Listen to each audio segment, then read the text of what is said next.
Quick question for you. So I have a question. Can I see your face, or is it like prohibited? I just don't want to associate my face with like my politics. Is there a reason for that? I just don't want worried about my career. Is that okay?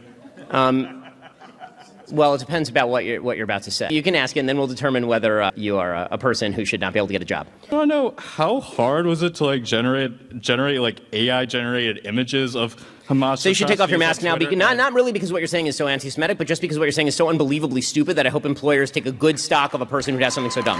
Mask days on, yeah, I figured. Okay, there was no AI generated image. It is a real image. The way that the game works on Twitter right now, because it's been taken over by a lot of Hamas bots, is that if you put a real image of an atrocity, they will then spam that image with community notes. And they'll do that until the algorithm puts a community note on the image. And then they'll screen cap the community note and pretend that the image was AI generated. That image was not AI generated. It was handed to Tony Blinken. I wasn't the first person to put it out there. That image was tweeted out by the Prime Minister of Israel. The amount of just insane bullshit that's being trafficked in this information war is truly astonishing. And the fact that there are people who don't want to show their faces, but they do want to say things like that, leave it at that. This does not appear to be a highly intelligent specimen. The old city in Jerusalem, and as you can imagine, it's pretty empty.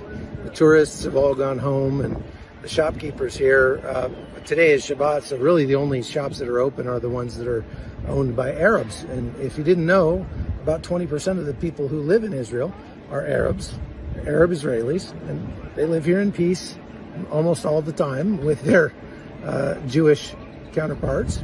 But in talking to them, many of them actually do not believe that the massacres of October 7th that everybody's talking about took place.